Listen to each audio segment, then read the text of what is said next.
In the southern province of Trang, where ancient limestone cliffs rise like silent sentinels behind endless rows of rubber plantations, the quiet holds a certain weight. Silence here isn't merely the absence of noise. It is an entity in itself, a presence to be acknowledged and taken seriously. This is a land shaped by the stories whispered from one generation to the next. Stories that teach a profound and necessary caution. People who grow up in the shadow of these karsts learn from a young age not to shout in the forests or disturb the deep stillness of the caves. This lesson is not born of fear, but of a deep ingrained respect. It is a cultural understanding that some places are not meant for the casual clamor of human life.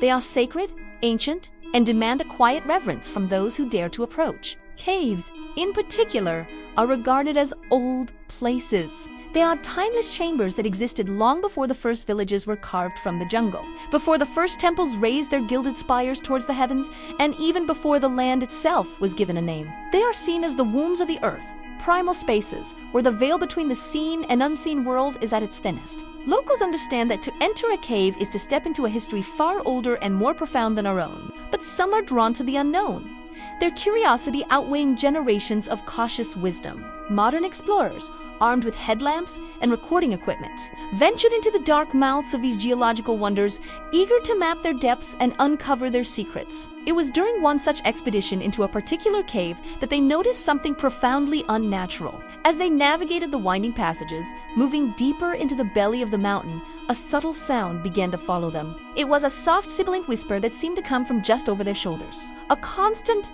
faint murmur that defied any logical explanation. It wasn't the echo of their own movements, which bounced off the damp rock walls with a distinct and familiar sharpness. It wasn't the sighing of the wind, for deep within the earth, the air was heavy and still, undisturbed by any external currents.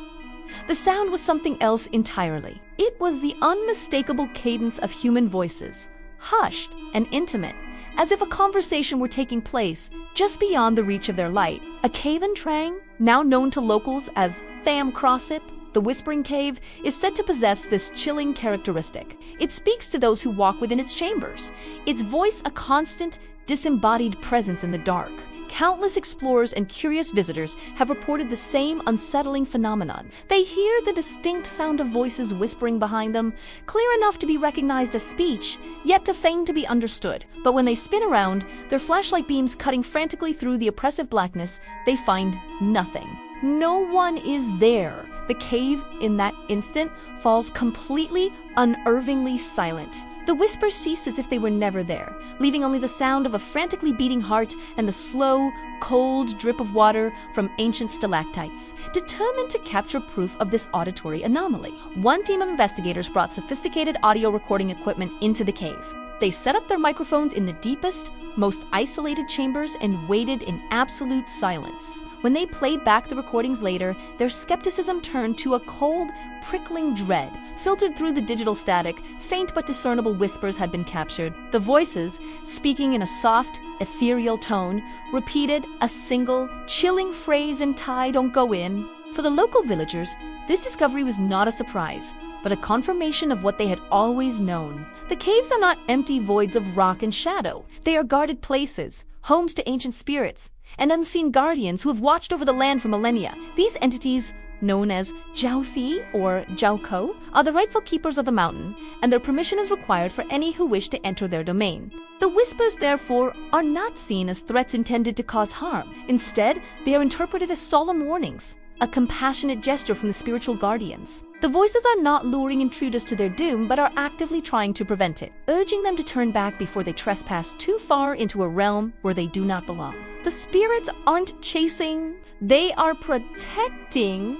They are safeguarding the sanctity of their home, and, in doing so, are also protecting the intruders from the potential dangers, both physical and spiritual, that lie deeper within the cave's unmapped darkness. This belief deeply influences the behavior of the community. Villagers steadfastly avoid entering the cave, or even approaching its vicinity, after the sun has dipped below the horizon. They believe that dusk is a liminal time when the boundary between the human and spirit worlds becomes porous, and the guardians of the cave are most active. To To disturb the cave at night is considered an act of profound disrespect, an invitation for misfortune. Even local monks, who are often consulted on matters of the spirit, speak of the caves with a unique reverence. They describe them as spiritual boundary places, thresholds that connect the material world to other, subtler planes of existence. They teach that these are not places for casual exploration, but for pilgrimage and meditation, and should only be entered with a pure heart and the utmost humility. The energy within such a location is ancient and powerful, and it does not suffer fools or ego lightly. This pervasive respect is visible in the smallest of actions. People passing by the mountain instinctively lower their voices as they near the cave's entrance. Conversations soften, laughter subsides, and a palpable sense of reverence settles over them. It is an unspoken acknowledgement of the presence that resides within, a gesture of peace to the ancient guardians of the rock. In Trang, the deep, resonant silence inside a cave is never truly empty.